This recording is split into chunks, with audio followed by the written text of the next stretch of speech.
شادی اللہ کی ایک نعمت، قرآن پاک میں آتا ہے وَمِنْ آيَاتِهِ أَنْ خَلَقَ لَكُم مِّنْ أَنفُسِكُمْ أَزْوَاجًا لِتَسْكُنُوا إِلَيْهَا وَجَعَلَ بَيْنَكُم مَّوَدَّةً وَرَحْمَةً إِنَّ فِي ذَلِكَ لَآيَاتٍ لِقَوْمٍ يَتَفَكَّرُونَ۔ اس کی قدرت کی نشانیوں میں سے ایک نشانی یہ ہے کہ اس نے تمہارے لیے تمہاری ہی جنس کی عورتیں پیدا کی تاکہ ان کی طرف مائل ہو کر سکون حاصل کرو، اور تم میں محبت اور مہربانی پیدا کی۔ بلا شبہ اس میں ان لوگوں کے لیے نشانیاں ہیں جو غور و فکر کرتے ہیں۔ نکاح اسلام کی نظر میں ایک عبادت ہے، نیکی کمانے کا ایک ذریعہ ہے، ایمان مکمل کرنے کا ایک ذریعہ ہے۔ نبی اکرم صلی اللہ علیہ وسلم نے فرمایا، بندہ جب نکاح کر لیتا ہے تو اس کا آدھا دین مکمل ہو جاتا ہے۔ اب باقی ماندہ آدھے دین کے بارے میں اسے اللہ سے ڈرتے رہنا چاہیے۔ نبی صلی اللہ علیہ وسلم نے فرمایا، دنیا ایک متاع ہے، فائدے کی چیز ہے، پونجی ہے، اور دنیا کی سب سے بہترین متاع نیک بیوی ہے، یعنی دنیا کی سب سے بہترین چیز نیک بیوی۔ ہمارے ہاں عموماً شادیاں جس طریقے پر ہوتی ہیں اس میں وقت کا بھی ضیاع ہوتا ہے، پیسے کا بھی ضیاع ہوتا ہے، اور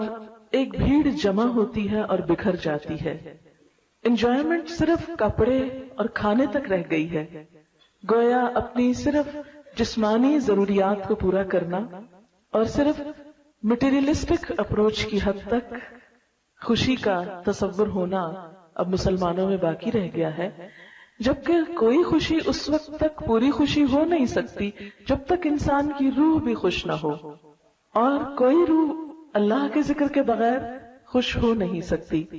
تو اس لیے اس شادی میں اللہ کے ذکر کے ساتھ ساتھ کچھ باتیں بھی نہیں سیکھیں گے انشاءاللہ، یعنی خوشی کا اظہار بھی ہو اور اس کے ساتھ ساتھ اچھی اچھی نصیحتیں بھی ہوں جو دلہن کو اور اس کی بہت سی دوستوں اور سہیلیوں کو بھی کام آئے انشاءاللہ، اور جو بھی شریک ہونے والے ہیں۔ تو ہم شروع کرتے ہیں آج کے اس پروگرام میں۔ جو اہم حصہ ہے وہ یہ کہ جو لوگ اس تجربے سے گزر چکے ہیں، گزر رہے ہیں، اور انہوں نے اس زندگی میں ایک بہترین کامیابی حاصل کی ہے، یا جن چیزوں سے ان کی ازدواجی زندگی خوشگوار ہوئی ہے، میں چاہوں گی کہ وہ ہمارے ساتھ اس پروگرام میں شریک ہوں اور اپنے ذاتی تجربات کو ذکر کریں تاکہ دوسرے لوگوں کو فائدہ ہو اور ان کی زندگیاں بھی خوشگوار ہو جائیں۔ سب سے پہلے ایک بیٹی کے لیے سب سے زیادہ جو چیز دعاؤں کا اور دوسرے گھر میں مقام بنانے کا سبب بنتی ہے وہ خدمت ہے۔ کوئی لڑکی اپنی اچھی شکل سے، اپنے علم سے، اپنے ہنر سے، اپنی دوسری قابلیت سے سسرال کے ہاں جگہ نہیں بنا سکتی جو خدمت سے بنا سکتی ہے۔ بہت سی بے ہنر لڑکیاں بھی جب اچھے جذبے کے ساتھ خدمت کا ارادہ کرتی ہیں اور کرتی ہیں اور قربانی کرتی ہیں تو بہت دعائیں بھی پاتی ہیں اور بہت خوشحال زندگی بھی۔ تو یہ خوشحال زندگی کا ایک راز ہے سیکریفائس اور لینے کی بجائے دینے پہ نظر رکھنا۔ نبی اکرم صلی اللہ علیہ وسلم نے فرمایا، جب تمہارے پاس کوئی ایسا شخص نکاح کا پیغام بھیجے جس کے دین اور اخلاق سے تم راضی ہو تو اس سے نکاح کرا دو، اگر تم ایسا نہ کرو گے تو زمین میں فتنہ اور بڑا فساد رونما ہوگا۔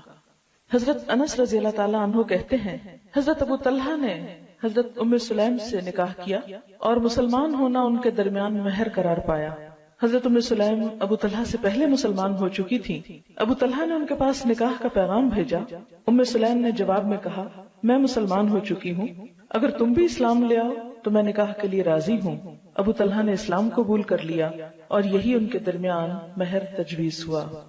عموماً ہم ایسی ہی چھوٹی چھوٹی غلطیاں کرتے ہیں اور ہمیں خود بھی پتہ نہیں ہوتا کہ ہم کیا کر رہے ہیں۔ اب دیکھیں کہ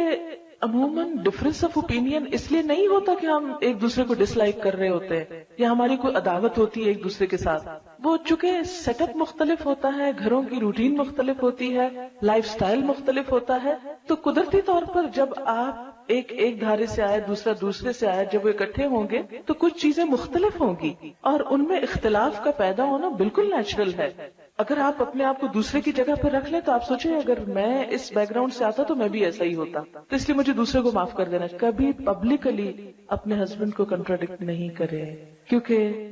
مردوں کی جو انا ہوتی ہے مردوں کی جو خودداری ہوتی ہے ان کو جو اللہ نے وَلِلرِّجَالِ عَلَيْهِنَّ دَرَجَةٌ کہ مردوں کے لیے ان عورتوں پر ایک درجہ ہے، وہ جو اتھارٹی والا ہے اس کو چیلنج نہیں کرے کبھی،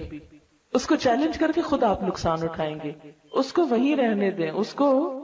برقرار رکھیں، وہ آپ کے فائدے کا بھی ہے۔ اور